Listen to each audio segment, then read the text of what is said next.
Uh, saya cerita tentang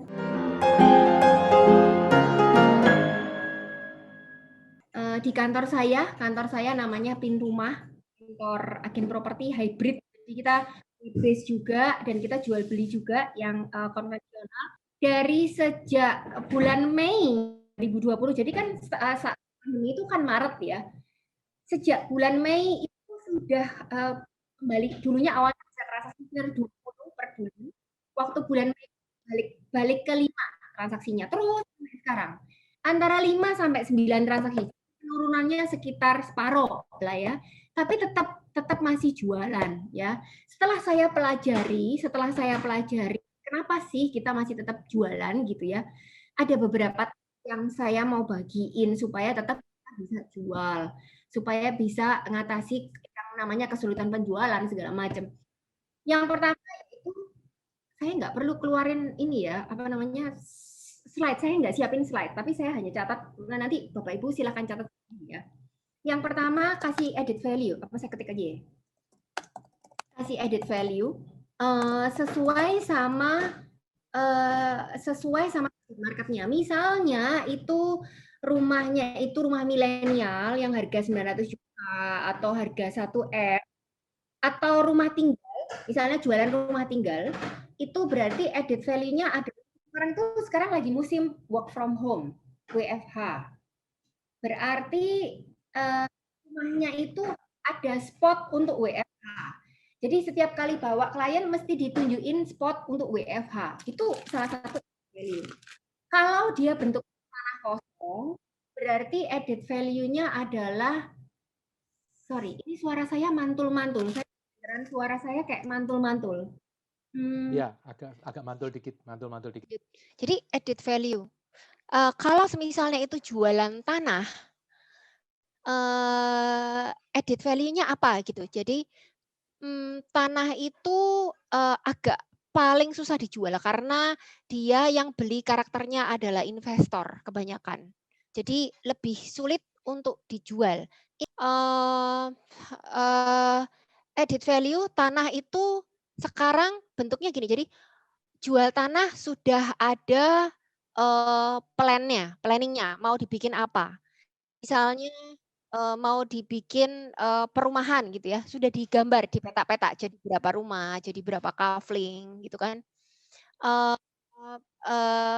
Added value kalau lahan itu bisa dibelah-belah kecil-kecil atau planningnya saja dibelah kecil-kecil, tapi nanti pembelinya ya dia yang belah, dijual lagi dalam kondisi kafling yang lebih kecil, belah-belah. Yang penting lagi adalah cek zonasi. KDB-nya berapa, KLB-nya berapa, peruntukannya apa, itu juga termasuk added value. Jadi kalau misalnya zonasinya dia ungu atau komersil, itu sudah pasti lebih mahal daripada yang zonasinya kuning, yang rumah tinggal kayak gitu. Jadi itu salah satu added value disediakan kan. Nggak semua penjual tanah tahu itu, nggak semua penjual tanah punya informasi itu. Begitu saya kasih tahu baru mereka ngecek, gitu kan. Padahal itu tanahnya posisinya di Sudirman, di Tamrin. Harusnya ownernya tahu dong mau jualan rumah tanah di Tamrin ya harus ngecek zonasi dan lain-lain. Tapi baru saya minta, Pak, ini minta KDB-nya berapa lantai, KLB-nya bisa untuk berapa lantai dan sebagainya. Itu setelah saya minta. Cek zonasi paling gampang ke kantor wali kota. Kalau mau awal bisa minta ngintip ke kelurahan dulu atau ke kecamatan dulu ngintip. Kalau orangnya baik biasanya dibukain. Kalau enggak berarti harus ke kantor wali kota. Kantor wali kota yang di itu Abdul Muiz. Iya. Kalau di website ada ya Jakarta ya. Kalau Jakarta saya lihat ada. Dulu ada yang namanya zonasi.com kalau nggak salah. Maksudnya zonasi.co.id. Sekarang udah nggak ada. Udah beda lagi. Pokoknya ganti gubernur ya sudah, ganti gubernur, ganti aturan.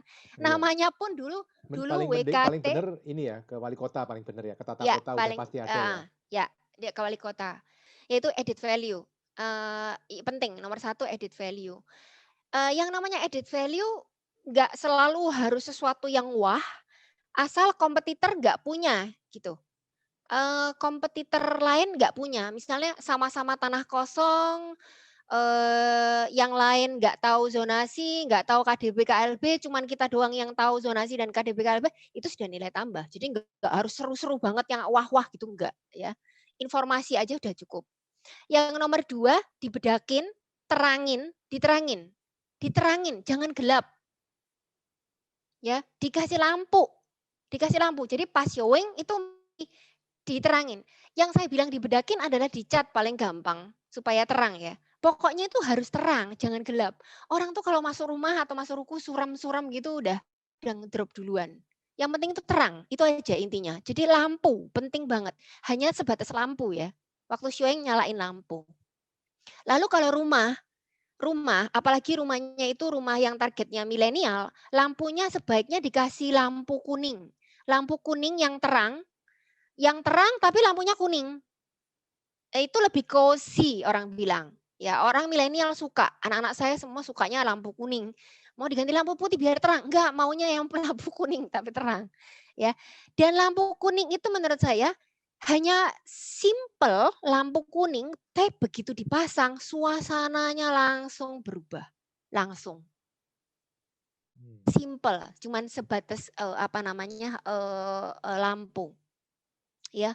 Terus yang ketiga yang tadi saya bilang musim work from home. Jadi yang jualan rumah bikin cerita, pokoknya ada spot untuk work from home. Bikin cerita aja. Oh, ini tempat kerja. Biasa orang kan suka work from home atau dikasih meja. Makanya dibuat cerita ada spot kerja atau ruang kerja di dalam rumah itu.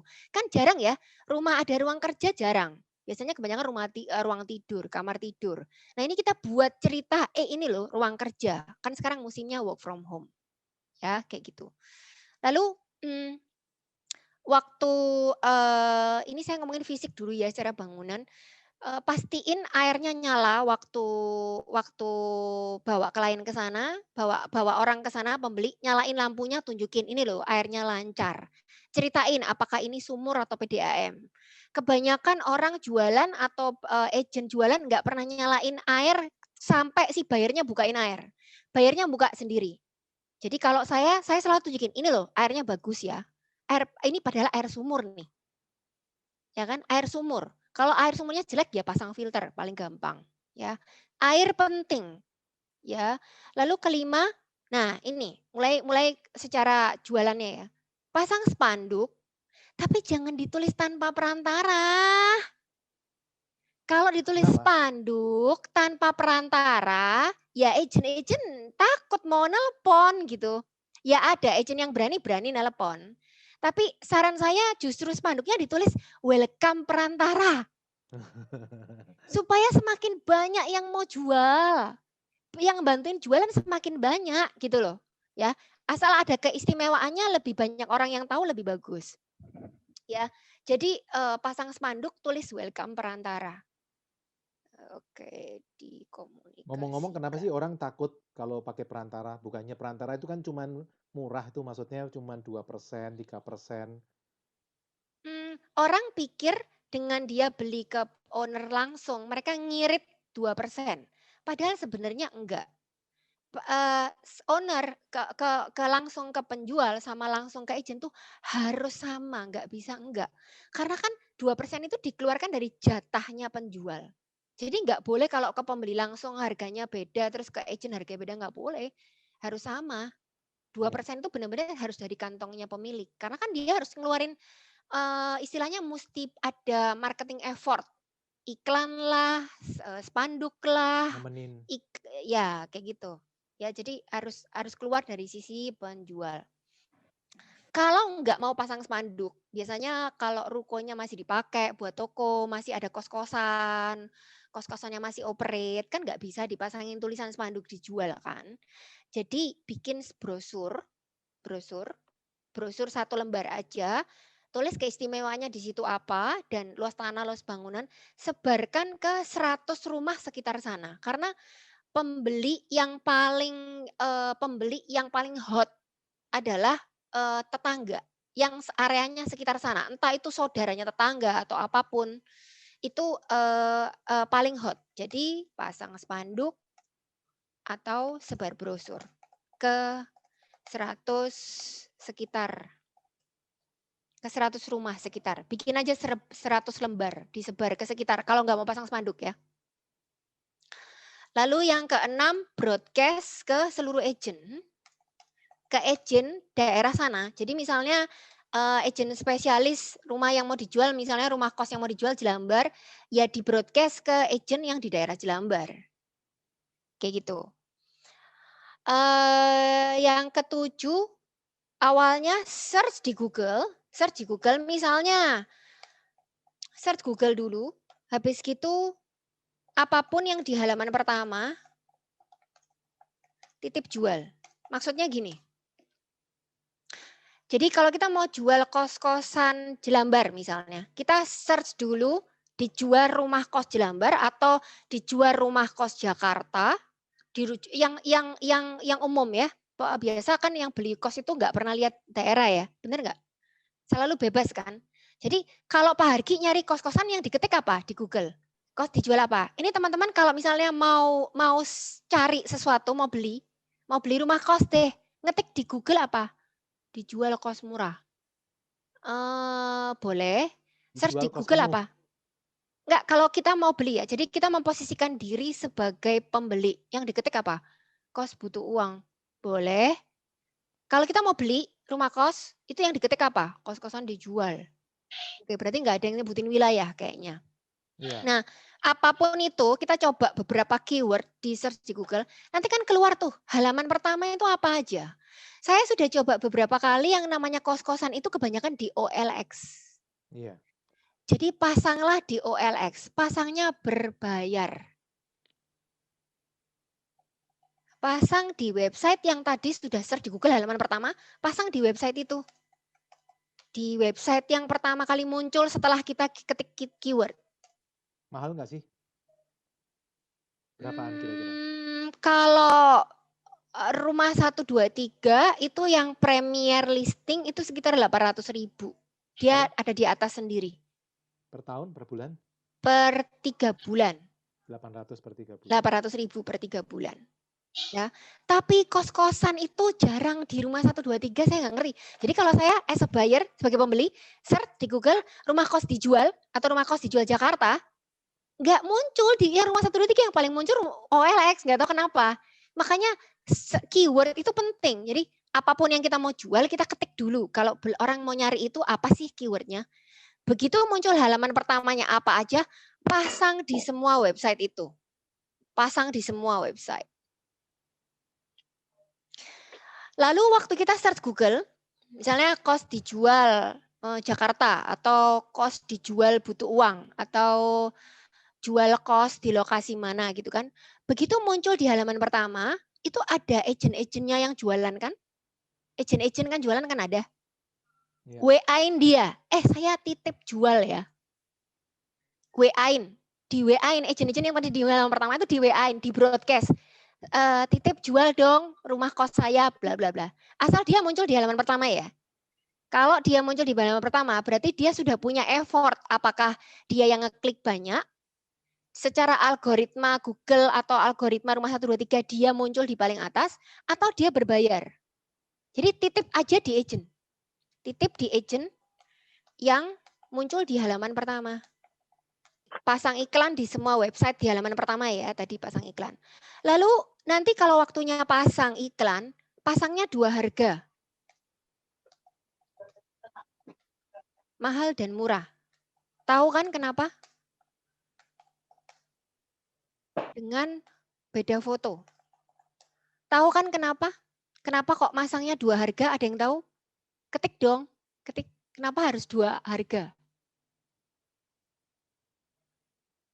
Kenapa harus 2 harga? Tidak tahu. Jujur. Ada peminat lain. Siapa tahu kalau mahal ada yang beli.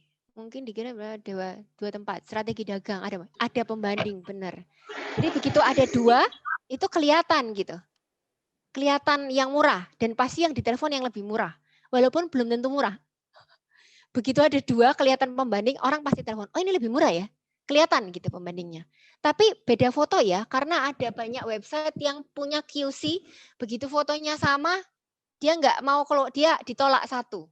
Jadi foto dari beda angle atau fotonya beda gitu ya. Oke, selanjutnya fotonya harus menarik. Pakai Lightroom. Fotonya difilter yang bagus. Harus keren fotonya. Pakai Lightroom. Ini yang setahu saya paling oke. Fotonya harus keren, harus bagus. Ambil angle-nya yang benar, ya. Oke, ini dari sisi iklan. Lalu dari sisi waktu sudah ada yang nelpon, sudah ada peminatnya, sudah ada yang nelponin beberapa orang. Usahakan waktu showing, waktu nunjukin rumahnya, itu 2 orang dibarengin jadi satu. Syukur-syukur kalau bisa 3 orang. Jadi peminatnya dikumpulin. Peminatnya dikumpulin showing di satu waktu. Barengan. Saya sudah beberapa kali coba yang kadang-kadang saya juga suka, kalau saya nemenin agent saya showing, saya suka ikut pura-pura jadi pembeli. Ternyata keputusannya dia lebih cepat. Manusia ternyata punya dasar takut kalah, ya, pengen menang, itu sifat dasar. Jadi sebaiknya selalu, saya beberapa kali, hampir 90% setiap kali saya showing digapokin pembelinya 2, pasti yang satu itu cepet banget langsung, tolong hitungin KPR yang ini dan yang ini. Kemarin saya baru nganter tuh. 2 couple, 2 pasangan muda, masih belum married, dua-dua cari rumah yang sama, yang harga 1 M-an. Ya, yang satu berhubung dia ngelihat ada pasangan satunya, dia langsung begitu pulang, Ci, ini tolong hitungin yang rumah nomor 1 dan nomor 4 KPR. Cepet banget. Biasanya kan lama kan keputusannya. Itu sudah saya coba beberapa kali kayak gitu. Bahkan sudah ada yang sampai transaksinya lebih cepat dengan cara seperti itu. Ya. Jadi selalu gapokin 2 buyer berbarengan. Nah, waktu showing rumahnya, nyalain AC kalau bisa. Nyalain lampu semua, nyalain AC. Kalau dia rumah ajak duduk ngobrol supaya dia dapat feel-nya.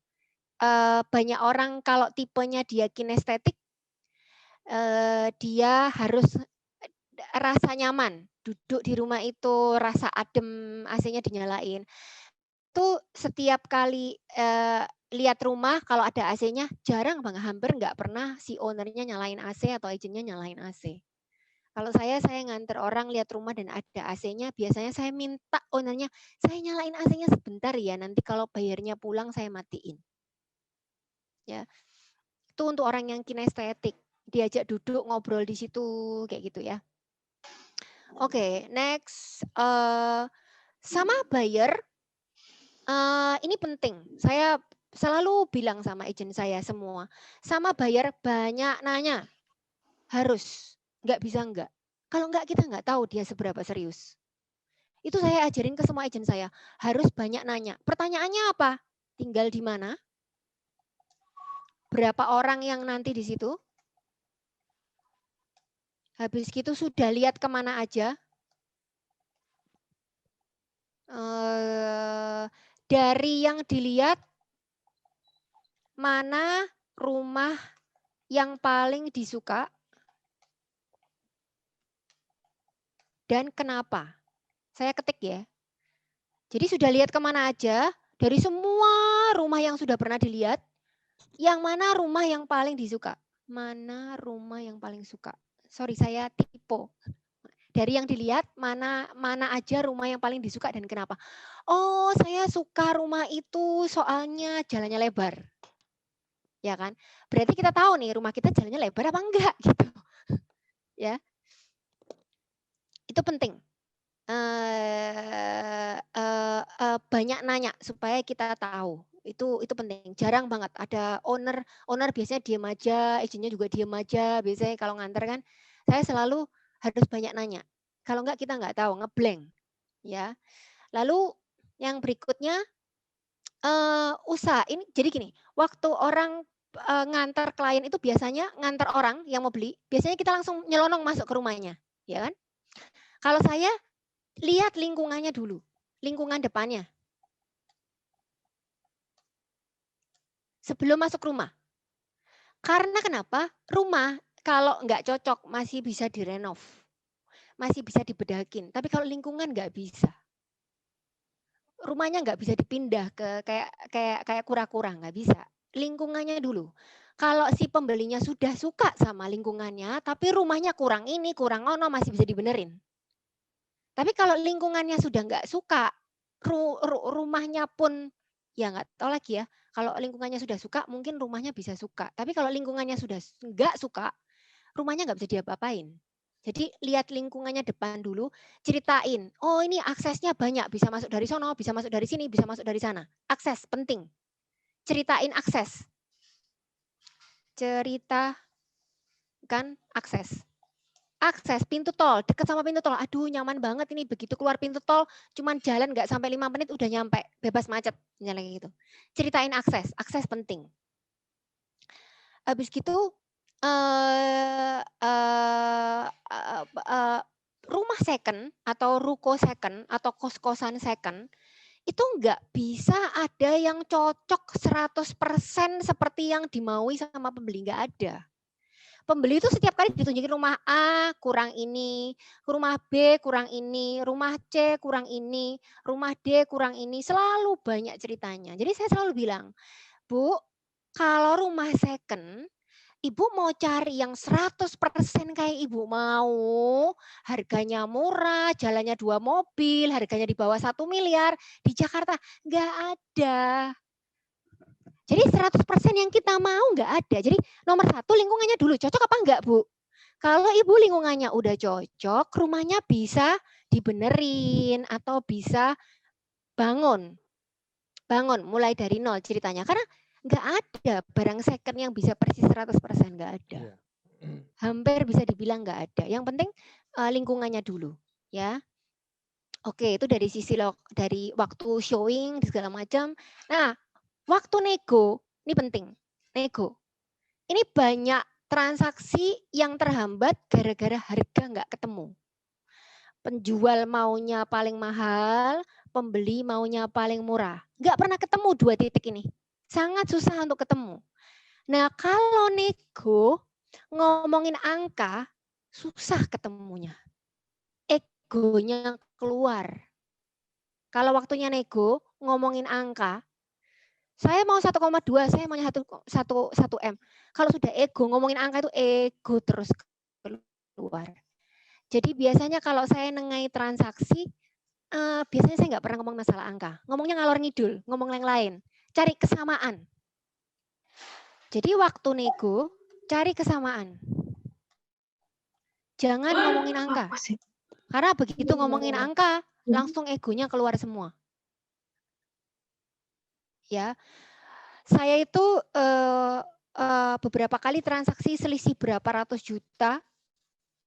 Begitu ngomongin angka, bubar, benar-benar bubar, nggak bisa apa namanya jadi karena ego. Mungkin si pembelinya atau penjualnya mau, tapi karena dia nggak suka dari sisi sononya, nggak suka dengan sisi sananya, akhirnya jadi mempertahankan. Padahal nggak apa-apa.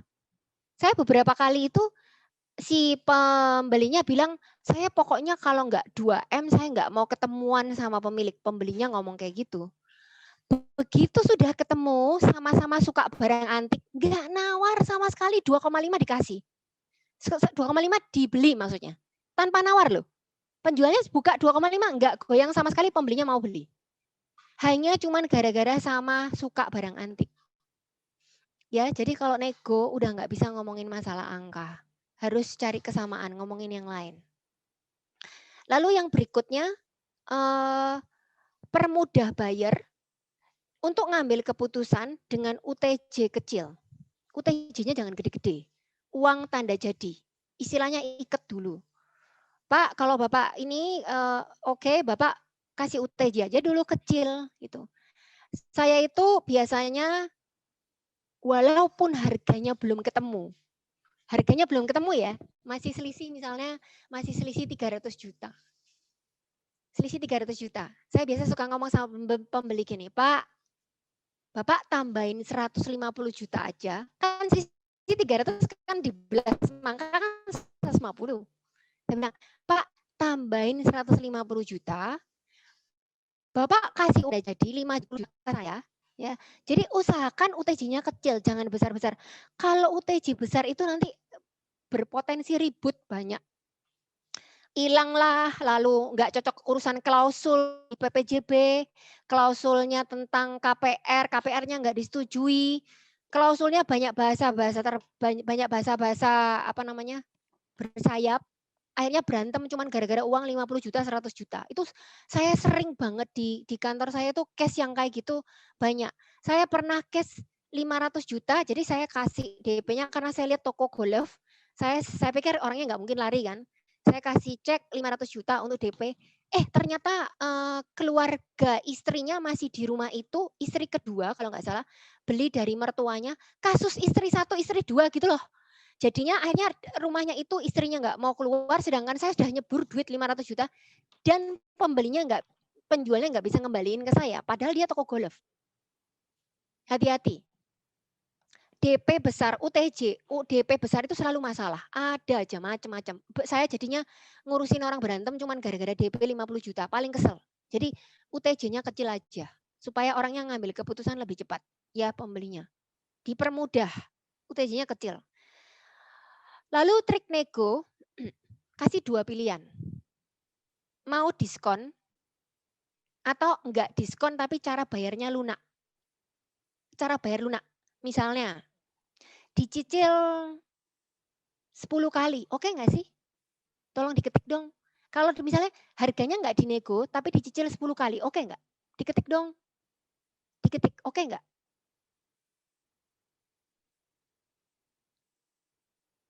Nggak takut ya? Nggak takut. Dibayar nyicil nggak takut. Dibayar nyicil sama pembeli nggak takut. Kenapa kok nggak takut? Takut. Dipegang notaris, kelamaan kalau 10 kali. Ya. Takut ya? Lah padahal sertifikatnya kan bukan di dia.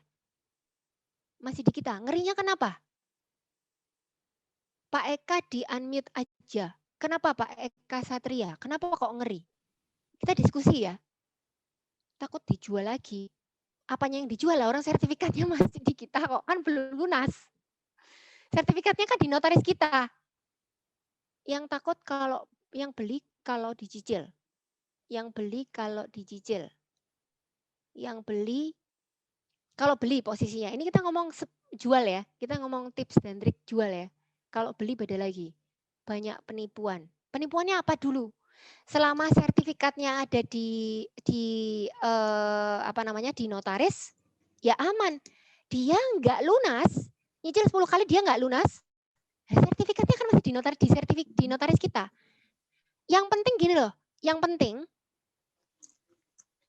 adalah yang namanya tanda tangan bikin surat pengosongan. Ini penting. Kalau nggak salah sekitar 1,5 juta atau 2 juta harus. Kalau posisinya belum lunas, dicicil, harus bikin yang namanya surat pengosongan. Kira-kira 2 jutaan bayarnya. Ya, kalau memang takut, ya sudah kasih diskon. Makanya saya bilang tadi, pilihannya 2. Mau dikasih diskon atau mau dilunakin cara pembayaran. Kalau saya nggak takut selama sertifikatnya masih ada di notaris saya. Kasus Freddy ini apa ya Pak David Budianto? Kasus apa nih? Mungkin saya bisa. Yang kemarin pemalsuan sertifikat di ini loh, mafia tanah yang di Jakarta Selatan, Dino Pati Jalal itu loh. Oh, Dino Pati Jalal. Oke. Itu kasusnya beda ya, itu sindikat. Dan yang dikerjain adalah yang harganya 50 M-an, 20-30 M-an ke atas. Mungkin enggak Bu, sertifikat dipalsu sama pembeli. Loh sertifikatnya tuh loh di notaris kita Bapak Ibu. Notaris kita ya pilihlah yang kerenan dikit notarisnya. Mafia tanah. Apanya yang mau sertifikatnya kan di notaris kita, belum lunas. Ya kalau notaris kitanya yang malsu sertifikat ya berarti kita salah nunjuk notaris. Mungkin gimana caranya pembeli malsu sertifikat, orang sertifikatnya masih di notaris kita kok? Terjawab ya. Surat pengosongan itu apa? Surat pengosongan itu isinya kalau sampai di satu waktu tertentu orangnya tidak mau keluar, dikeluarkan paksa. Dan semua biaya-biaya untuk mengeluarkan itu jadi tanggung jawabnya yang dituntut.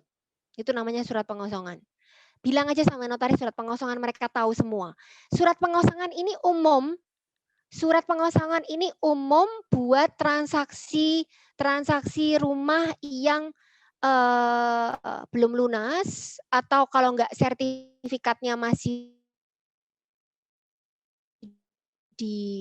dipecah, atau yang belum selesai tapi sudah tanda tangan AJB. Selalu ada pengosongan, selalu.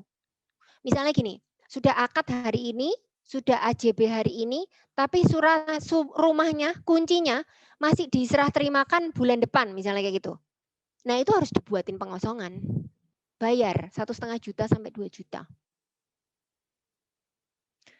Pembeli memasukkan pakai sertifikat aspal nggak bisa. Loh, iya, sertifikatnya di mana gitu loh. Sertifikatnya kan di notaris kita, gimana caranya masuk? Biasanya kalau kita akan jual properti halal, apabila dicicil pembelian, maka kita bisa lanjut atas antara. Ya, makanya ini kan tadi uangnya dalam jual dikasih 2 pilihan, mau diskon, pembayarannya lunak. Kalau saya suka pembayarannya lunak karena berarti harganya nggak harus diskon gitu aja sih. Pakai fotokopi sertifikat asli, nggak segampang itu Pak Eka. Jadi BPN bisa ngecek, dan kebanyakan yang namanya sertifikat dipalsu itu kebanyakan yang gede-gede, nggak ada yang kecil-kecil.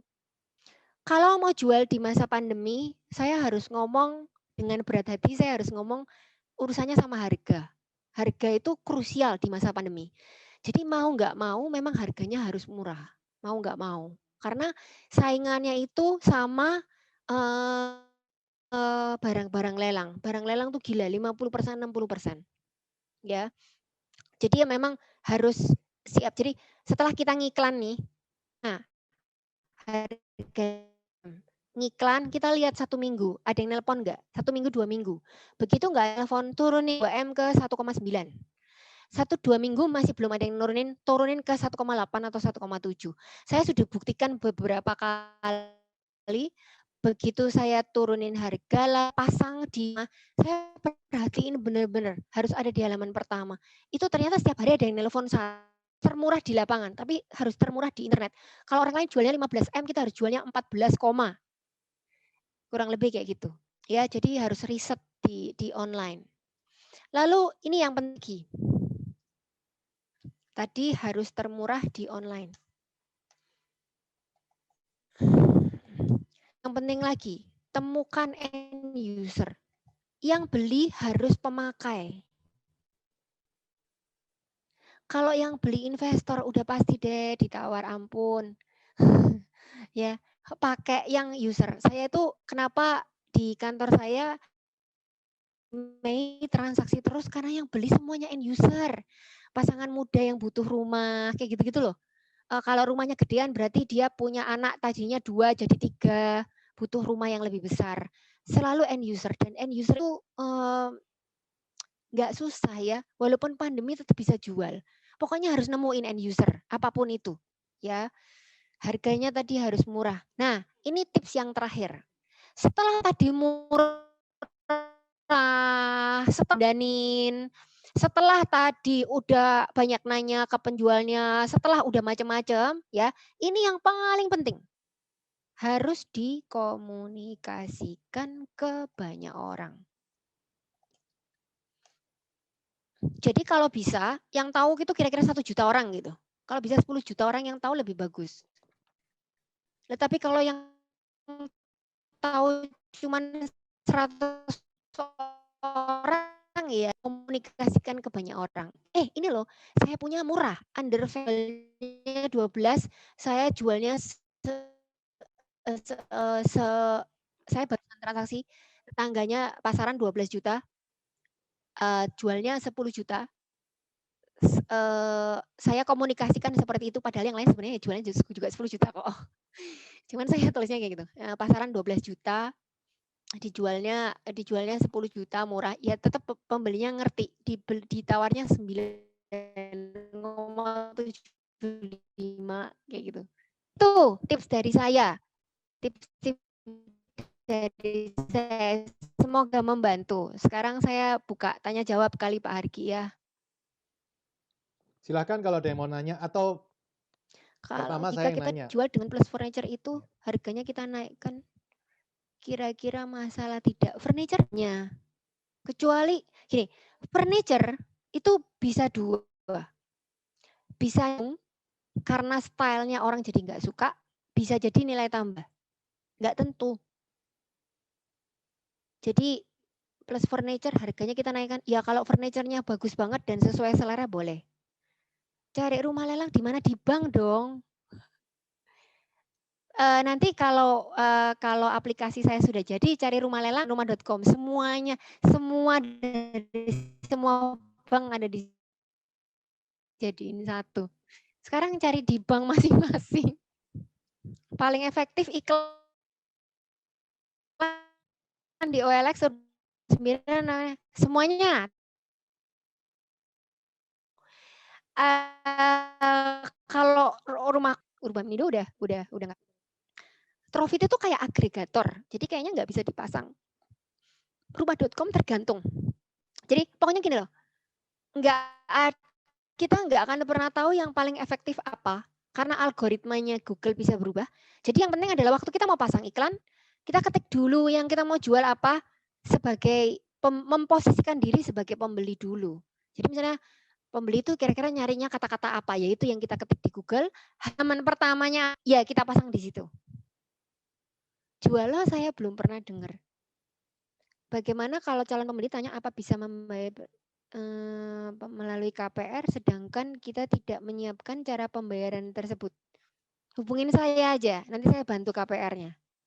Saya bisa bantu ke semua KPR selama Joel Benito. Semoga terjawab ya Pak. Nanti kalau pembelinya butuh KPR, bilang saya ya. Oke, Pak Adi, kalau rumah sedang disewa terus kita jual, berarti nggak berani pasang spanduk kan? Sebar brosur Pak yang tadi. Kita jual, biasa karakter pembelinya kan berarti investor ya. Untuk kondisi sekarang mendingan carinya yang end user. Jadi kalau rumahnya sedang disewa ya jualnya ke end user, jangan ke investor. Kalau kondisi sekarang setengah tidur atau kalau enggak belinya setengah harga, itu investor. Ya, oke. Pak Rumun, jika menjual pakai agen, apakah kita bisa menentukan harga tertinggi atau agen yang menentukan harga? Enggak Pak, yang nentuin harga ya tetap owner, penjual. Agen nggak pernah nentuin harga kan, nggak ikut punya rumah Pak. Agen itu bisa ngasih masukan, yes. Agen bisa ngasih masukan, iya betul. Tapi untuk agen nentuin harga, kita yang nentuin harga sendiri. Palingan bisa minta tolong agennya untuk tolong ya cek ya. Online itu berjualnya. Pasaran rumah saya luas tanahnya segini, kira-kira. Pokoknya yang di internet harus paling murah. Jadi kalau misalnya disebut paling murah, tapi cuman di spanduk doang, dan di spanduk kan nggak ada harganya, nggak ada yang tahu cara online. Bisa dilihat harganya, ada pembandingnya. Oke, di share kontak saya share kontak sosial media saya boleh ya? Nanti tinggal DM saya aja ke sana. DM saya, atau saya ada di Clubhouse juga. Apakah fee agen sudah tetap 2%? Bentar, ada yang miss. Kalau pakai 2 atau 3 agen, bagaimana perjanjiannya? Apakah kriteria DP tercepat atau pembayaran lunas tercepat? Kalau pakai 2 atau 3 agen, bagaimana perjanjiannya? Kalau perjanjian ya satu ya Pak, yang pertama ya, kalau sudah bikin perjanjian. Tapi kalau belum bikin perjanjian, ada 2 atau 3 agen, ya kriterianya yang DP-nya paling cepat. Semoga terjawab ya Pak Jaya Nugraha. Apakah fee agent sudah tetap 2% atau dia agennya itu anggota Arebi seperti saya anggota Arebi, Anggota REB itu punya kode etik. Tidak boleh banding-bandingan komisi. Minimis yang lebih murah. Nggak boleh. Jadi minimal 2%. Harusnya nggak boleh ada agen yang banding harga. Oke. Sugeng tips tanah nanggung luasnya, padahal sebelahnya enggak dijual. Tips tanah nanggung luasnya itu maksudnya gimana ya Pak? Selalu ada bayarnya, selalu ada marketnya kok, don't worry. Bapak cuma tinggal harus cari aja marketnya. Jual di IG dan FB ada apakah efektif? Kalau rumahnya mahal, misalnya 10 miliar ke atas, 20 miliar, menurut saya masih oke. Di YouTube gitu masih oke. 10-20 miliar ya. Tapi kalau rumahnya 1-2 miliar, ya end user biasanya search-nya di Google. IG Ads setahu saya mahal ya. Setahu ya. Kecuali kalau IG Ads ya. IG Ads itu terlalu bisa dicoba. Berarti kalau IG Ads misalnya rumahnya milenial, berarti rumah yang pasangan muda gitu, berarti di set umur antara 27 sampai 35 gitu kayaknya ya. Saya belum pernah pakai. Saya pakai IG Ads dan FB Ads untuk saya catering saya, yes. Saya jual ayam kodok, yes. Bagus banget pakai IG dan FB Ads. Tapi kalau jualan rumah, menurut saya marketnya terlalu wide. Kecuali kalau memang ada yang jago FB Ads atau IG yang bisa targeted untuk pembeli rumah ya. Kalau jadi agen harga properti dari penjual berarti agen nggak bisa naikin harga. Sebentar, naikin harga itu ada 2 macam. Naikin harga karena net listing. Jadi di kantor saya di pinrumah.com itu ada yang namanya net listing. Net listing itu komisinya bukan persentase tapi harganya dinaikin. Harga dinaikin boleh kalau nggak kemahalan. Kalau dia memang murah, misalnya nih saya contohin ya. Oh, nggak bisa share screen ya. Kalau saya bisa share screen, saya coret-coret.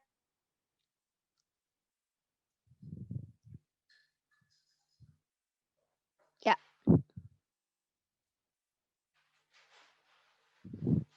Bisa dilihat. Tolong ketik bisa kalau tolong diketik bisa. Bisa ya, bisa lihat. Nah, misalnya gini. Kalau mau naikin harga, misalnya harga pasarannya 1 miliar.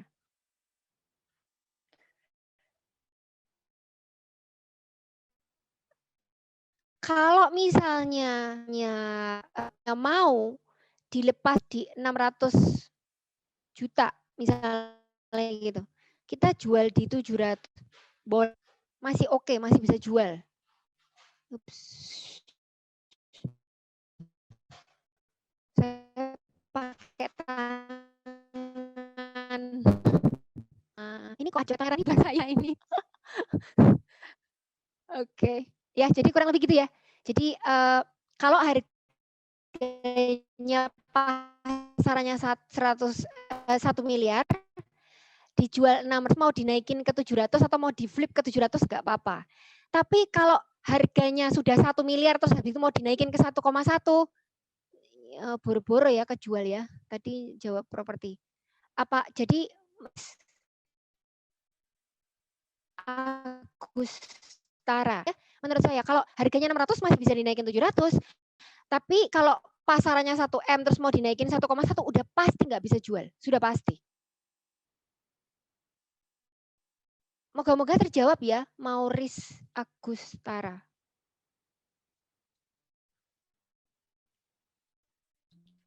Oke. Kalau bahan jual tambah udang, bisa nggak Bu Jenny? Saya belum pernah jual tambah udang, tapi yang penting tips-tips dari saya tadi itu dicoba aja. Bisa jualan apa aja gitu. Yang tadi pakai rumus-rumus saya tadi itu bisa kok jualan apapun. Kalau saya Di Lampung nanti kalau mau showing gimana? Siapa yang nganter? Saya kan nggak bisa ke Lampung. Dipakai cara saya tadi aja ya Pak Jim. Saya nggak bisa bantu yang tambak udang di Lampung. Pak William, kalau rumah bekas biasanya harga per meternya dihargai berapa di luar harga tanahnya? Rumah bekas itu cara ngitungnya gini. Secara ekonomi dia 0 dalam waktu 20 tahun, ya kan? Secara ekonomi bangunannya nilainya habis dalam waktu 20 tahun. Jadi kalau dia umurnya mundur setahun, kurangin aja 5% dari harga bangunan per meter. Harga bangunan per meternya dilihat lantainya apa. Kalau misalnya lantainya dia 60 kali 60 anggaplah gitu ya. Berarti anggapannya sekitar 4,5 sampai 5 juta per meter, kurang lebih gitu.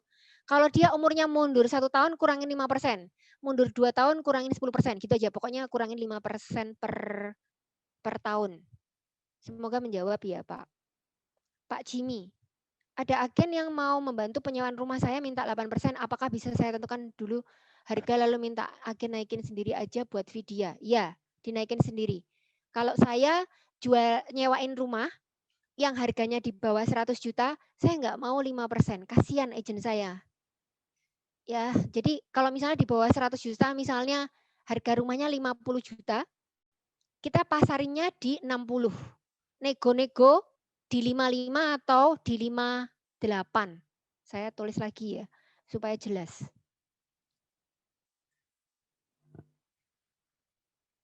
Jadi kalau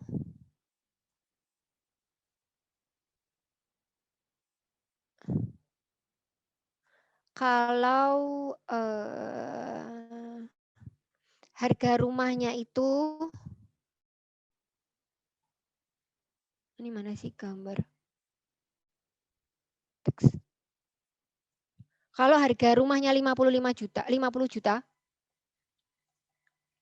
saya biasanya nggak mau pakai 5%. Jadi dari 50 juta saya cari komisi sendiri jadi 60 juta. Nego-nego jatuhnya di 55 sampai 58 juta. Jadi agentnya semangat. Kalau sudah harganya 50 juta, komisinya cuma dikasih 5%, aduh udah agent itu udah pada nggak mau jualan, udah males. Komisinya cuma kecil banget gitu ya. Dan susah orang untuk mau bantu Bapak Ibu jualan jadi susah.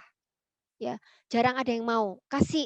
Suruh dia cari komisi sendiri atau minta dia naikin harga supaya dia semangat jualannya. Semoga terjawab Pak Jimmy. Mauris, kalau mau jadi agent gimana caranya? Hubungin saya di ini ya, di Instagram ya. Nanti saya info. Pak Jim Budiarto makanya apa ya? Makanya apa Pak Jim? Oke. Untuk nentuin harga pasar selain menggunakan internet bisa dihitung dari NJOP? Nggak bisa. Tidak bisa. NJOP bukan patokan. Di Sunter, di area Sunter, itu harga pasaran, harga jual, ya harga NJOP. Itu di Sunter. Kalau di barat bisa 1,5 kali, bisa 2 kali. Gimana mau jadi patokan? Tergantung wilayahnya. Nggak bisa dihitung dari NJOP. Sangat-sangat tidak bisa. Harga pasar itu bisa ditentuin dari keluarin harga bangunannya dulu, hitung harga bangunannya, setelah itu dipretelin. Jadi dipretelin harga tanah dan harga bangunan. Dilihat. Paling gampang itu kan bangunan dulu. Bangunan kan udah pasti. Bangunan keluarin dulu, baru ketemu angka tanahnya berapa, itu yang dilihat. Tanahnya di area itu paling murah apa enggak. Kayak gitu caranya nentuin harga pasar. Pak Sugeng Rianto ilmunya bagus, tinggal nunggu nasib. Maksudnya apa ya Pak? Masa nyerah sama nasib Pak? Berarti belum kepepet kalau nyerah sama nasib. Oke. Pak Ruben, maaf baru join, apakah ada kelas untuk beli properti komersil tanpa uang? Coba nanti tanya ke Pak Hargi ya. Kalau ruko dengan lantai keramik 30-30 per meter bangunan berapa ya, C? Kira-kira 3,5 juta ya. 3 juta. Bangunan baru ya. 3 juta sampai 3,5 juta. Jadi kalau umurnya mundur setahun kurangin 5%. Udah nggak ada pertanyaan lagi, saya kembalikan ke Pak Hargi atau mungkin masih ada yang nanya? Menentukan harga pasar dengan pembanding harga tanah sekitar, tapi ternyata antara harga. Atau kalau mau nanya, raise hand aja kali ya Pak Argi ya. Supaya bisa ngobrol. Boleh silahkan. Daripada ngechat mungkin. Kalau mau, kalau raise hand aja nanti biar sama hostnya dibukain pintu. Di unmute. Saya sambil baca, menentukan harga pasar dengan pembanding harga tanah sekian, tapi ternyata antara harga jual dengan transaksi. Pak Jaya, saya nggak ngerti pertanyaannya. Bapak nanya pakai ngomong aja di unmute. Saya masih nggak paham. Bu Jenny ada waktu sampai jam berapa? Katanya tadi mau ada acara lagi. Oh, saya kan acara laginya jam 10. Oh, jadi nggak apa-apa ya. Jadi ada Kalau kita meeting mau lain tanya, jam bisa 10. tanya terus nih. Bu, tolong kasih masukan untuk customer, biasanya cara nego harga biar dapat under value bagaimana? Tolong kasih masukan untuk customer, maksudnya customer itu siapa Untuk ya? pembeli. Untuk pembeli supaya dapat harga under value. Tips pembeli untuk dapat harga under value. PDKT. Jangan ngomongin angka. Di PDKT. Dikirimin cemilan atau dikirimin jeruk. Gitu terus. Nanti lama-lama turun. Pak Hargi kayaknya punya trik apa teror. Punya strategi teror. Oke, saya ini spesialisnya jualan. Kalau spesialis beli kayaknya Pak Hargi deh. Punya trik teror. Makanya kita sering ngobrol cocok soalnya. Disogok. Iya, disogok. Riko, kalau untuk kita sebagai investor yang ingin mencari properti under value, apakah ada tipsnya? Cari di mana orang memang mau jual cepat. Biasanya yang bagi waris atau bagi harta gono gini itu cepat biasanya. Bagi waris paling ini. Under value, hubungin agent aja. Pokoknya kita mesti mempromosikan diri. Saya ini loh investor barang-barang murah. Harus lebih banyak orang yang tahu lebih bagus. Biasanya kalau lebih banyak orang yang tahu, biasanya kita suka di-invite. Seperti saya di-invite di grup-grup yang harga miring-miring. Grup yang lelang-lelang atau grup yang harga miring, yang jual beli harga miring, saya suka di-invite. Karena mereka tahu saya cari properti under value. Misal ada iklan rumah dijual dan ada kontak person, terus kita hubungi sudah tahu harga ternyata tinggi, apa yang harus kita lakukan? Ditawar. Ya, kalau harganya belum dikasih, kirimin jeruk sampai harganya turun. Hugo, selain trik jual kapan, share trik untuk beli. Trik beli ya? Trik beli ya? Trik beli, saya tuh jagonya jualan, bukan beli. Kalau masalahnya beli itu keluar duit. Kalau saya tuh sukanya yang duit masuk, bukan duit keluar. Trik beli. Trik beli. Satu-satunya yang menurut saya trik beli dari saya ya, adalah PDKT sama ownernya. Kalau kita punya hubungan baik sama owner, dia akan lebih mudah untuk ngasih kita harga murah. Ketimbang kita nego habis-habisan ngomongin angka. Orang egonya udah keluar. Kalau udah ngomongin angka, egonya keluar, susah untuk nego. Sangat-sangat susah. Jadi paling trik yang saya pernah pakai, jadi kan saya itu penjual maunya paling mahal, pembeli maunya paling murah kan gitu. Jadi gimana caranya supaya pembelinya bisa dapat? Yaitu tadi, kedua-duanya harus cari kesamaan. Begitu cari kesamaan pasti ada salah satu yang ngalah. Selalu kayak gitu. Ya, jadi PDKT Pak Hugo. Pendekatan. Bernardus Valentino, kalau iklan nggak berbayar apakah efektif? Tergantung wilayahnya di mana. Kalau wilayah-wilayah seperti Jelambar, Duri Kepa, Tanjung Duren, Kelapa Gading itu macan semua. Semua udah jago-jago, apalagi yang namanya Rumah 123. Itu yang namanya agent itu satu kali shopping, agent saya, satu kali shopping iklan 10 juta. Satu, dia transaksinya banyak banget, satu bulan bisa 5 transaksi. Shoppingnya satu kali iklan, beli iklan 10 juta. Padahal itu agent. Ya, jadi tergantung wilayah, tergantung daerah. Apakah efektif yang nggak berbayar tergantung wilayah ke satu, kedua sebaiknya berbayar. Sebaiknya. Pak Sastra bisa bantu jual tanah. Tanahnya di mana dulu, Pak? Kalau masih di Jakarta, di area saya bisa. Tapi kalau di area luar Jakarta yang saya enggak kenal, saya hanya bisa membantu maksimal pasang iklan aja. Jadi kalau misalnya pasang iklan di rumah 123 kan berbayar harusnya. 2,5 juta per tahun. Kalau di saya enggak usah bayar. Gratis. Gitu aja sih. Tapi harus kasih saya komisi, karena saya harus naikin iklannya terus kan. Kalau enggak ketumpukan terus loh. Ketumpukan terus. Ingat saya mestinya bantuin Pak Argi jual tanah di Medan, saya belum naikin iklannya. Ya ketumpuk terus tuh, saya belum ini. Karena banyak banget yang nitip ke saya. Sangat-sangat banyak. Lagi banyak yang mau jual sekarang ini. Jadi tergantung tanahnya ya Pak Sastra. Diketik aja tanahnya di mana. Sugeng Rianto Nasari. Nggak nyerah, cuman perasaan dah iklanin dah dimanapun, bahkan Twitter pun tak buat iklan, dan retweet dan giveaway belum ada yang nyantol. Pak, jawaban saya hanya satu Pak Sugeng, kemahalan harga propertinya. Pak Sugeng. Terus Indrawan Chandra, rumah bagi waris kalau antar saudara nggak rukun, antar saudara nggak rukun. Ya yang dideketin yang paling butuh uang di antara satu saudara. Pasti ada yang butuh banget. Saya tuh udah pernah transaksi, satu saudara, 3 bersaudara ngumpul semua, yang 2 punya duit, tinggal yang bungsu yang butuh duit. Jadi rumah itu dijual gara-gara si bungsunya butuh duit. Waktu saya nego kan mereka bertiga datang. Saya bawain uang cash, saya taruh di atas meja. Si yang bungsu udah kedir duluan. Ya, jadi kalau mau rumah waris, kalau saudara nggak rukun gitu caranya.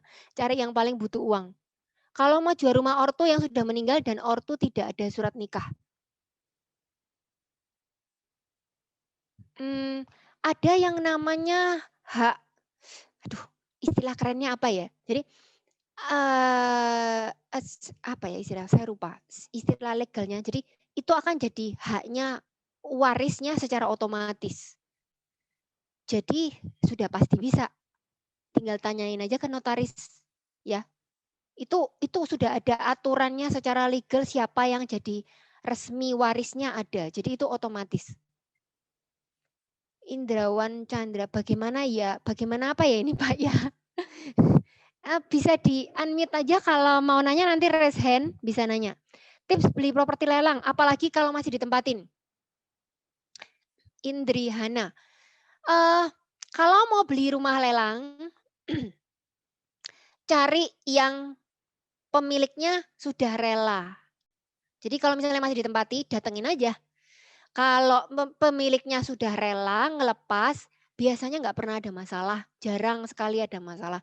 Yang ada masalah hanya orang-orang yang tidak rela. Masih belum rela ngelepas, itu pasti masalah.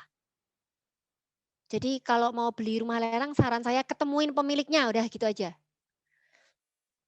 Untuk beli di lelang, adakah cara biar bisa dikredit? Ada, di bridging, cari bridging.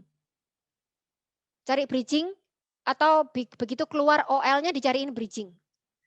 Yonatan Gunawan, kalau ingin tahu harga pasaran di desa bisa cek di mana Bu Jenny? Cek ke tetangga. Cek ke tetangga, ke RT, ke RW, ke notaris setempat. Notaris sekitarnya.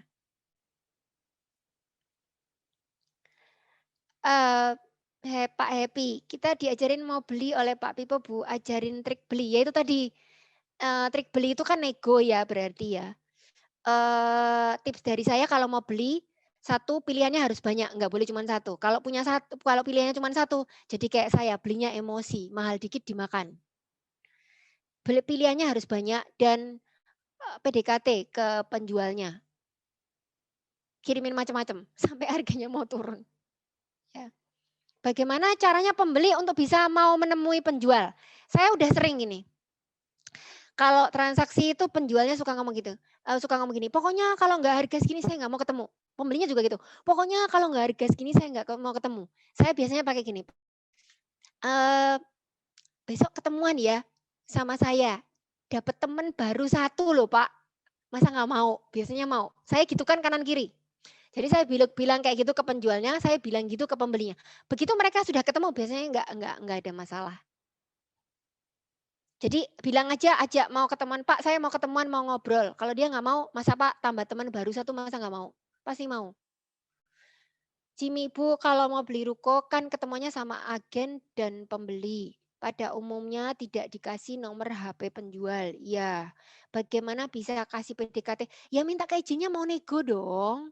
Bilang sama agennya saya mau nego, ketemuin saya sama penjual. Kan kalau nego pasti ditemuin, masa nggak ditemuin? Kalau nggak ditemuin cari agen lain yang jualan rumah ruko yang sama. Karena kalau nggak ditemuin berarti dia markup harga. Ada besar kemungkinan seperti itu. Rina, pengalamannya apa yang pernah selisih harga jual turun banyak? Contohnya bagaimana? Turun banyak ya? 400 juta pernah. Lalu berapa ya? Saya nggak ingat transaksi di kantor saya banyak banget. Yang saya pernah ingat itu selisih 400 juta. Kalau selisih jual harganya besar, paling gampang adalah belah semangka. Minta penjualnya tolong ngalah separuh, nanti saya minta pembeli saya ngalah separuh. Pak Asep, saya mau nitip jual rumah saya di Bandung. Terus nanti kalau nganter gimana gitu ya? Saya palingan cuman bisa pasangin iklan aja, tapi untuk iniin saya nggak bisa. Saya untuk nganter saya nggak bisa. Karena saya posisinya nggak di Bandung. Kecuali kalau memang saya lagi di Bandung. Ya, saya tinggal di Bandung juga sih. Saya Bandung, Jakarta, Bali putar-putar. Pak Joel, komisi berapa Bu Jenny? Minimal 2. Tapi kalau mau kasih saya 3% juga boleh. Mau kasih saya 5%, 10% juga boleh. Bukan itu, bukan angkanya Pak. Yang penting bisa jualan. Bu Rina, pembeli dan penjual biasanya ketemu berapa kali supaya bisa turun banyak? Saya kok selama ini so far ketemunya sekali ya.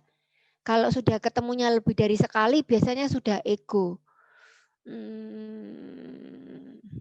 Nggak bisa dipakai buat patokan berapa kali ya Bu Rina ya. Kadang-kadang 1 kali sudah bisa turun banyak. Pak Sugeng, enggak kalau kemahalan serius uang 300 juta udah dapat 1000 meter kok. 300 juta udah dapat 1000 meter. Sekitarnya jualan berapa Pak? Pak Sugeng.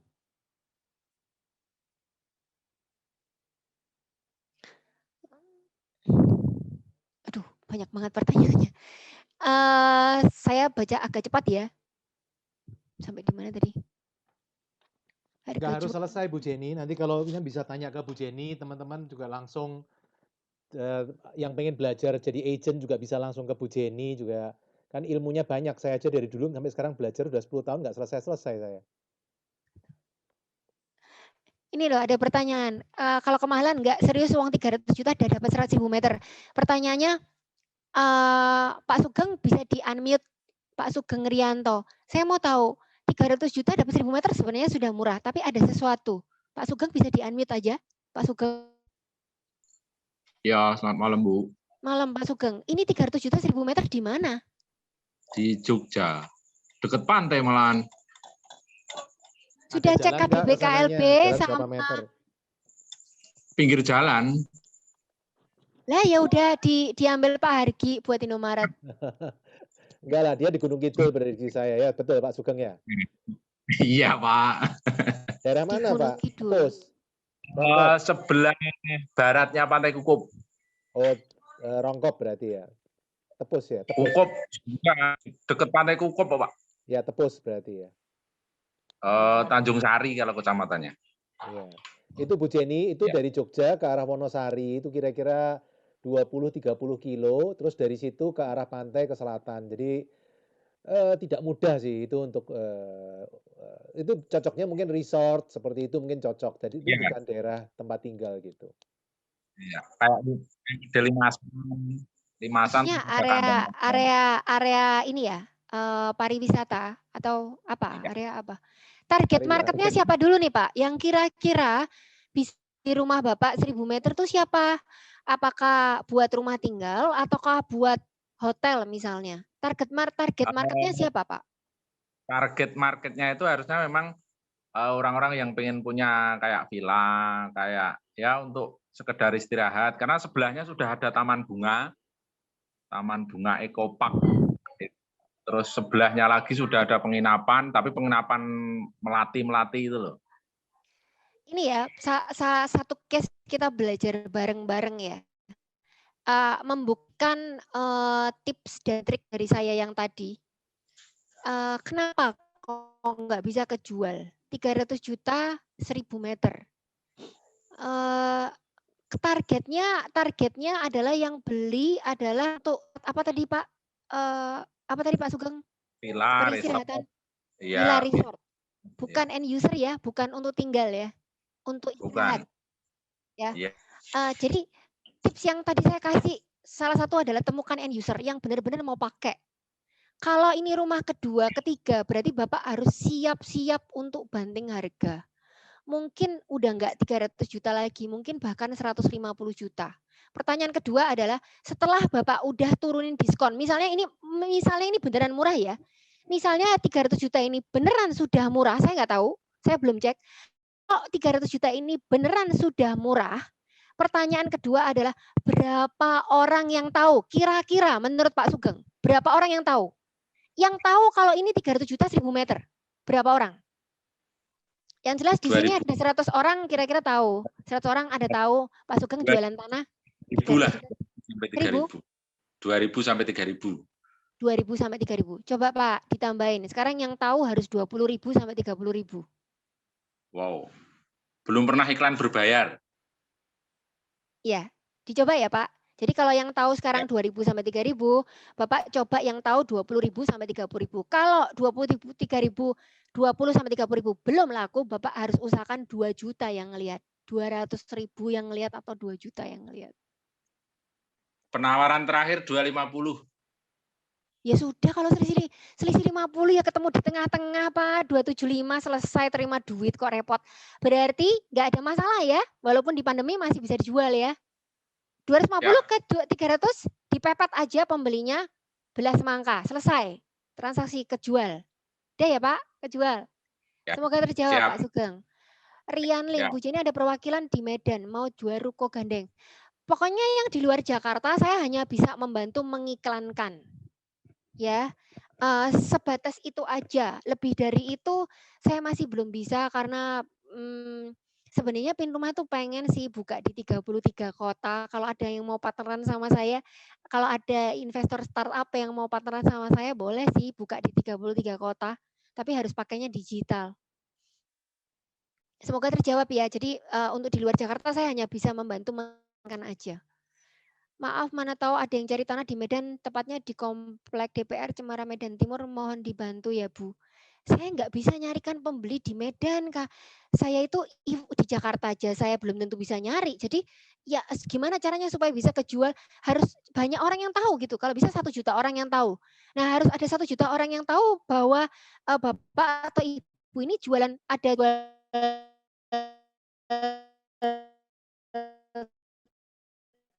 tanah di komplek yang saya ada, yang network saya mungkin 100 orang tetap nggak bisa jual. Gimana caranya supaya ada 1 juta orang yang tahu? Ya iklan. Pak Jimmy, saya mau beli ruko lelang dari bank, dari pihak bank diminta langsung hubungi owner, malah dimaki-maki ownernya karena nggak merasa ada utang di bank. Waduh, banknya bukan saya dan yang punya ruko bukan saya Pak. Jadi coba diperjelas dulu. Harus tanya ya Pak ya, saya nggak bisa jawab Pak Jimmy. Hugo, jika beli tanah kafling yang tanpa sertifikat induk dan hanya punya SKT apa ya? Jika beli tanah kafling yang tanpa sertifikat induk dan hanya punya SKT itu apa sih? Surat Pak Hugo, di-unmute aja. SKT apa ya? SKT apa Pak Hugo?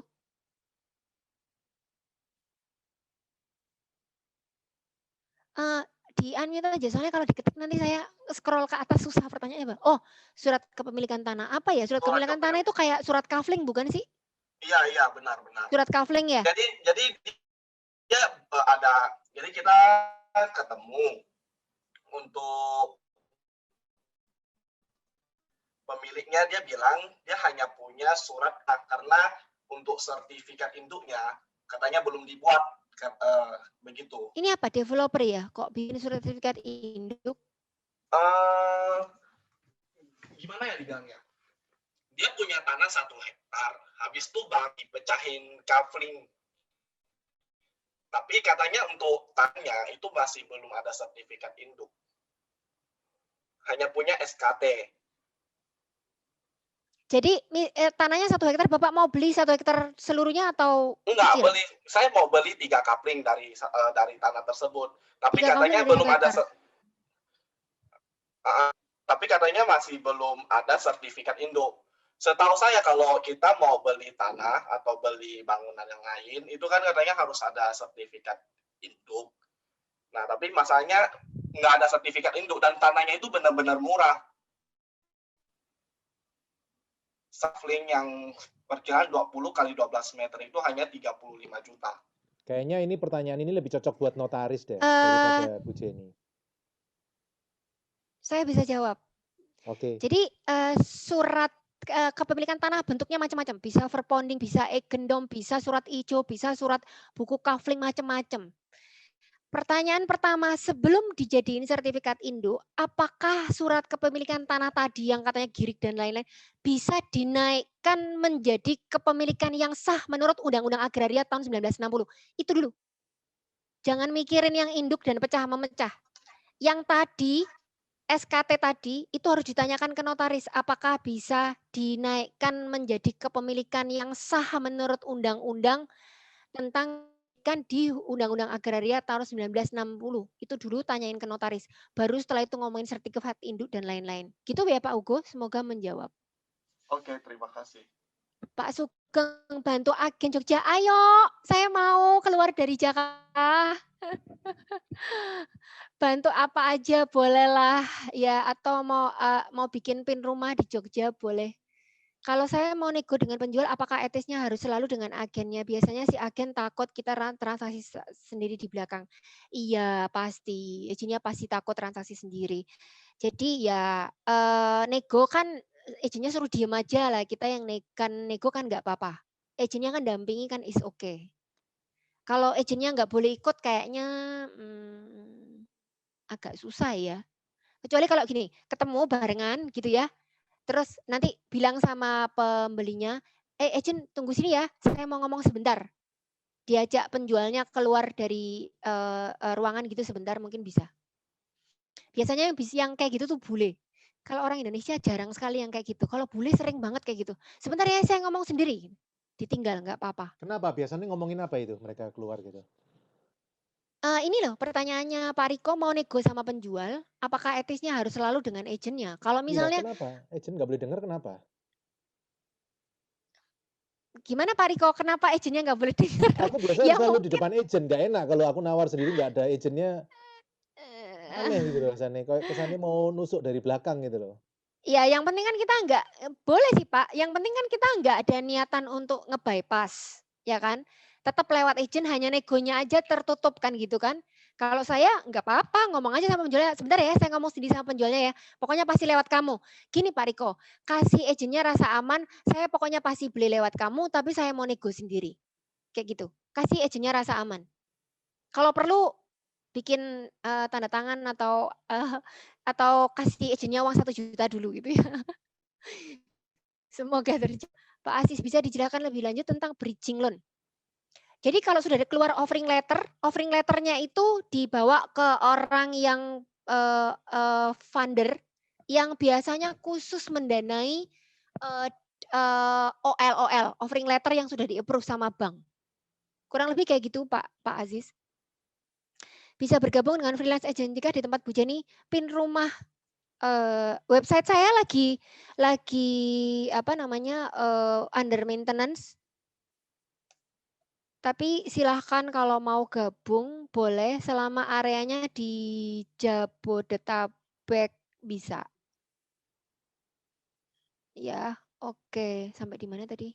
Scrollnya susah banget. Ya, bisa ya Pak, bisa. Bisa Bu Lutfia. Pak Hansen, apakah tanah di saat-saat seperti ini valuasinya banyak yang under value? Banyak yang gede-gede. Kalau yang 1-2 M-an jarang. Under value-nya paling cuma 10-20%. Tapi kalau yang gede-gede, yang 50 M, yang 30 M, 100 M itu bisa sampai 50%. Ada, banyak.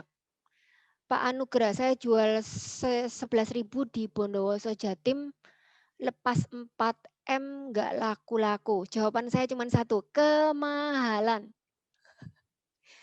Atau sudah murah, tapi nggak ada yang tahu. Yang tahu cuma 100 orang, 1.000 orang. Coba deh, kalau sudah benar-benar merasa murah, yang tahu tuh dijadiin 1 juta orang gitu. Semoga terjawab ya Pak Anugrah. Pak Anto, kalau Cikarang bisa nggak Bu? Maksudnya bisa apa nih Pak Anto? Saya nggak paham. Cikarang bisa apa?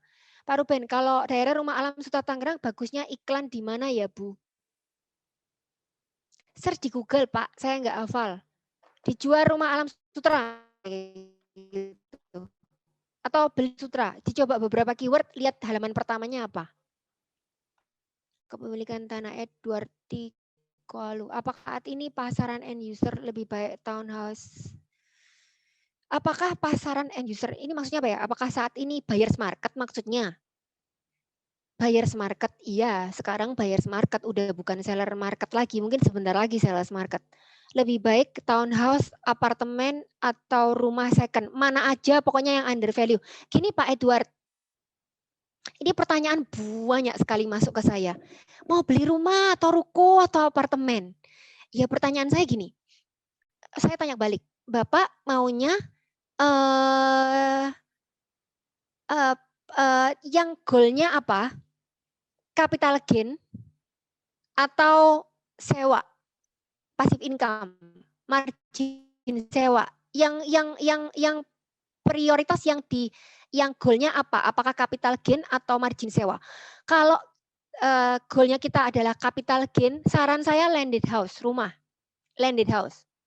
Itu capital gain-nya lebih tinggi. Tapi kalau targetnya memang passive income atau targetnya margin sewa, rental yield, saran saya apartemen lebih bagus. Jadi tergantung targetnya mau apa. Semoga terjawab Pak Edward. Pak Bernardus bikin franchise. Franchise pin rumah itu free sebenarnya. Free franchise, hanya royalti aja. Kalau minat boleh hubungin saya. Pak Jamie Jonathan bantu agen Bali. Iya, saya dengan senang hati mau bantu apa. Saya mau agen Bali, Bandung, Medan boleh. Tapi saya harus bantu apa gitu, mesti kasih tahu saya. Pak Riko mungkin bisa lebih personal. Kita bisa, mungkin bisa lebih personal aja komunikasinya, bisa kasih kue. Maksudnya kasih kue ke saya, Pak. Pak Jamie Jonathan, saya mau gabung untuk agen Bali. Sementara saya belum buka di Bali, tapi kalau misalnya Bapak Ibu ada satu kelompok gitu ya, satu grup teman-teman yang mau buka pinrumah.com di Bali, boleh, saya franchise fee-nya free kok. Tidak ada franchise fee. Iya, yang tadi saya bilang, website Pinrumah memang under maintenance. Tadi kan saya udah bilang, websitenya memang under maintenance kan, masih under maintenance karena lagi switch dari yang lama dibikin baru, masih di develop baru. Pak Anto, bantu untuk menjualkan tanah. Boleh Pak, tanahnya selama di Jakarta saya bisa bantu. Tapi kalau di luar Jakarta saya hanya bisa bantu iklankan aja. Pak Jim Budiarto, terkait PPN 0% menurut Ibu Jenny apakah dapat berpengaruh ke harga rumah second menjadi lebih terdiskon? Kok menjadi lebih terdiskon Pak? 0% menjadi lebih terdiskon. Maksudnya karena yang baru turun, yang second juga turun mungkin maksudnya. Karena yang baru turun, yang second turun. Menurut saya enggak, Pak. Iya. Menurut saya enggak. Justru karena sekarang KPR bunga murah, terus kemudian Bu Sri Mulyani, ini sekarang saham properti aja udah terbang ya per kemarin lusa kalau nggak salah sudah terbang ya. Jadi feeling saya sebentar lagi ini kayak deja vu tahun 2008 itu loh, yang tiba-tiba properti terbang gitu.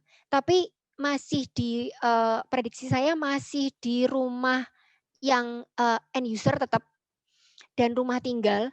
Kalau untuk ruko dan komersial, menurut saya harapannya tipis banget. Saya nggak bisa bilang tanpa harapan ya, tapi menurut saya tipis banget. Kecuali benar-benar punya nilai tambah. Kalau ruko ya, apakah itu produktif, ataukah itu ada income-nya, gitu masih banyak yang mau. Komersil itu masih banyak orang-orang yang punya duit sekarang itu carinya barang-barang yang ada income-nya. Salah satu bosnya, salah satu ownernya toko mata terbesar di Indonesia, itu nyarinya barang-barang komersial yang memang mahal-mahal yang punya income. Bahkan mereka-mereka yang tadinya itu ngerjain industri yang mainnya puluhan ribu hektar industri, sekarang bahkan mau cari yang punya income properti yang kecil-kecil. Apartemen juga mau, kos-kosan juga mau, malah mau jadi yang kecil-kecil gitu, karena mungkin lebih gampang jualnya. Jadi menurut saya enggak Pak Jim. Enggak membuat harga rumah lebih turun. Menurut saya lebih naik. Karena saya beberapa hari terakhir ini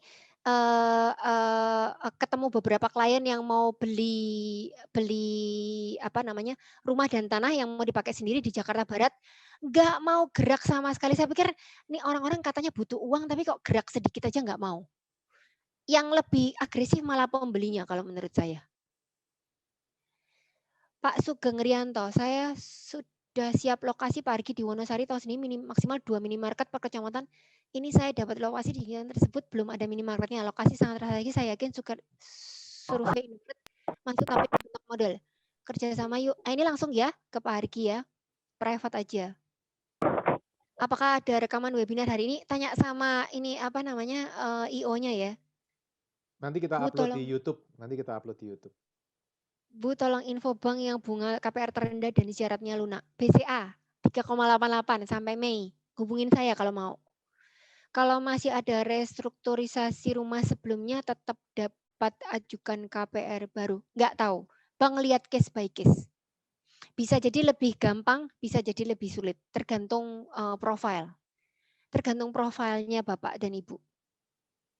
Kalau saya ada tanah yang sudah ditawar tetangga sebelah persis dengan harga market fair value, apakah ada tipsnya agar saya bisa menaikkan harga propertinya dan meningkatkan urgensi dari pembelinya?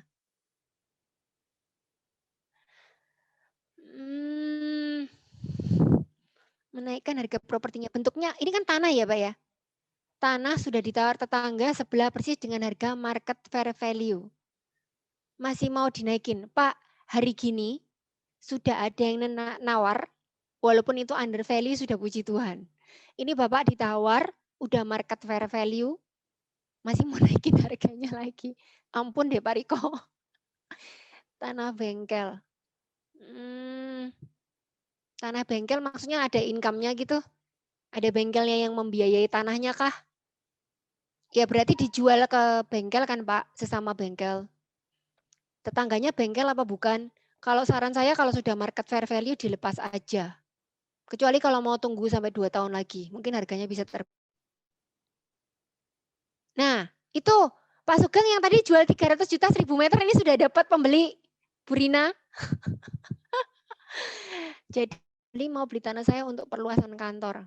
Bilang aja gini loh Pak, dideketin aja. Bilang tambahin sedikit dong, saya karena nggak bisa beli lagi di tempat lain. Saya mau beli di tempat lain udah mahal. Saya dengan uang segini saya nggak bisa beli. Jadi tambahin sedikit gitu loh Pak Riko. Semoga terjawab. Ada list properti ruko yang potensial low price, passive income nih apa ya? Passive income kali. Passive income. List properti ruko yang potensial low price, passive income, maksudnya ada income-nya gitu. Income-nya dari mana? Kos-kosan. Ada punya saya jual ruko saya. Kos-kosan boleh dijual karena mau bubar kongsi, bukan karena butuh uang. Oke, ya. Yang mana yang mau dijual? Yang kamu mau beli. Balapan berarti sama orang 100 orang di sini balapan. Teman-teman saya tuh lagi ngincer ada satu rukonya Bu Jenny, itu ada kosnya di Jakarta, Pak. Di Tangerang dekat Jakarta Barat lah. Belum, bukan Tangerang, masih Jakarta.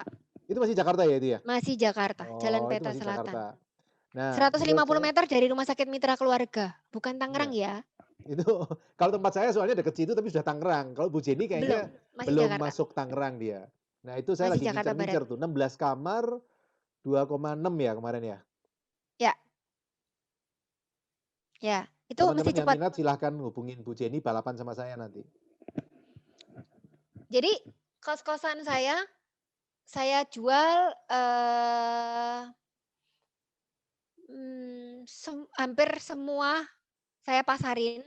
Kalau misalnya ada satu yang terjual duluan, saya mau bikin aplikasi soalnya. Mau bikin startup untuk aplikasi pinrumah.com. Kecuali kalau saya dapat venture capital atau dapat investor yang mau mendanai aplikasi saya, berarti saya nggak jadi jual aset saya. Nungguin 2 tahun lagi harganya terbang dulu. Cost-nya income per bulan saat ini berapa? Nggak gitu bagus, karena saya baru switch ke bulanan. Dulunya kan harian semua. Punya saya kan Airy Room. Sekarang begitu di switch ke bulanan, mulai setiap hari yang nanya ini mungkin ada 10 orang kayak gitu. Saya bisa tunjukin sih. Belum full ya, karena baru Februari ini banyak banget yang masuk dan harganya saya turunkan switch ke bulanan. Jadi kalau goalnya ke bulanan boleh hubungin saya, tapi kalau goalnya ke harian, saya udah banting sampai 1,2. 1,2 juta. Kalau yang pakai air panas 1,5 juta. Iya. Kalau yang di Peta Selatan masih harian ya Pak? Masih harian, belum di switch ke bulanan. Masih harian. Masih under OYO. Butuh bimbingan untuk jadi franchisor. Franchisor berarti Pak Haris jualan franchise gitu maksudnya Pak Haris?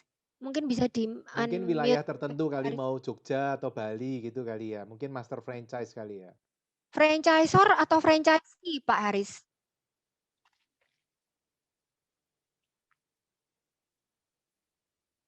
Pak Haris bisa di-unmute.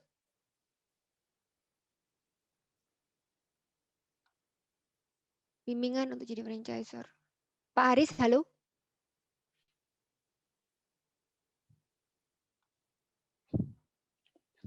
Pak Haris di-unmute aja. Saya nggak ngerti atau Pak Haris boleh ketik. Maksudnya franchisor atau franchisee ya? Saya kurang paham. Lutfia, ada ruko dijual di lokasi strategis untuk pengajuan KPR-nya, misalkan untuk Indomaret, ke bank, pengajuan jenis kredit dan persyaratannya apakah sama seperti KPR rumah? Tergantung banknya. Ada bank yang memasukkan ruko sebagai KPR, ada bank yang memasukkan ruko sebagai investasi. Tergantung banknya. Pokoknya yang penting cair gitu loh. Namanya apapun.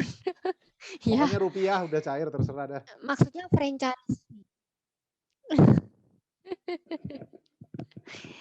Butuh bimbingan untuk jadi franchisee. Ada modal tapi kurang ilmu. Apakah ada grupnya? Franchisee apa ini Pak? Maksudnya franchisee tadi makanan franchisee pin rumah maksudnya. Oke. Mau gabung. Franchisee di pinrumah.com diajarin Pak. Nanti diajarin ada trainingnya juga.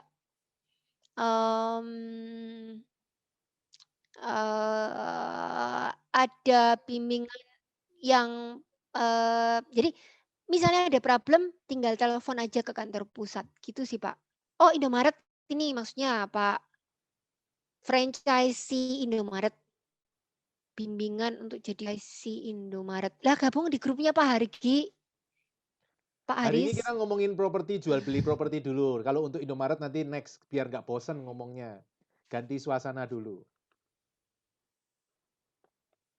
Tapi teman-teman kalau mau jadi franchise untuk pin rumah juga silahkan. kalau mau belajar jadi agent properti gimana caranya, Bu?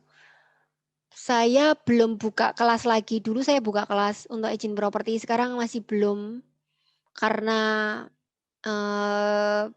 di kantor saya klien masih 3.000, masih ngurusin itu dulu fokusnya. Belum fokus untuk buka kelas agent properti, kecuali kalau ada yang mau jadi IO boleh. Atau mau magang di tempatnya Bu Jenny juga boleh tuh kalau mau magang. Modal bensin dan pulsa dapat 20 juta.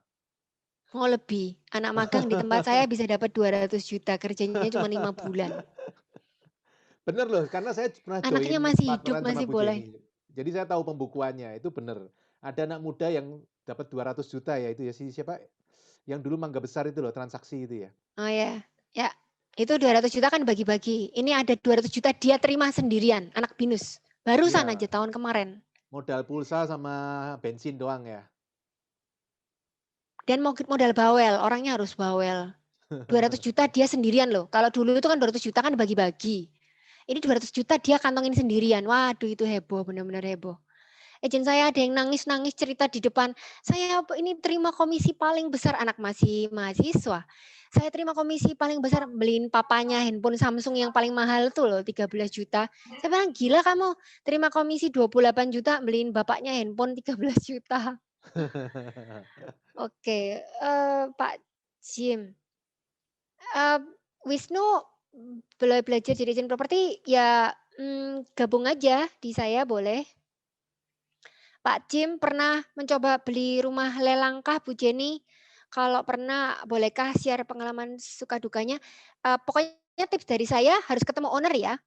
Suka dukanya adalah saya pernah ikut barang lelangnya BNI, jadi waktu itu sudah sempat ngasih DP 350 juta, orang BRI-nya datang ke kantor saya, dibawain surat-suratnya semua, harganya memang murah, saya masukin duit 350 juta, ternyata kena jalan tol tanahnya. Untungnya setengah jam sebelum lelangnya dimulai, saya sudah dikasih tahu sama teman saya, hati-hati area itu kena jalan tol, makanya murah banget. Untungnya BRI-nya mau kembalikan, 100% uangnya kembali, jadi nggak ada masalah. Itu suka duganya. Pak Jim, pokoknya tipsnya, kalau mau beli barang lelang harus ketemu sama ownernya, udah gitu aja. Asal ownernya rela, nggak ada masalah. Ya Pak Jim. Pak Jim, Ibu sharing kos selama pandemi ini bagus atau tidak? Bulanan oke. Mulai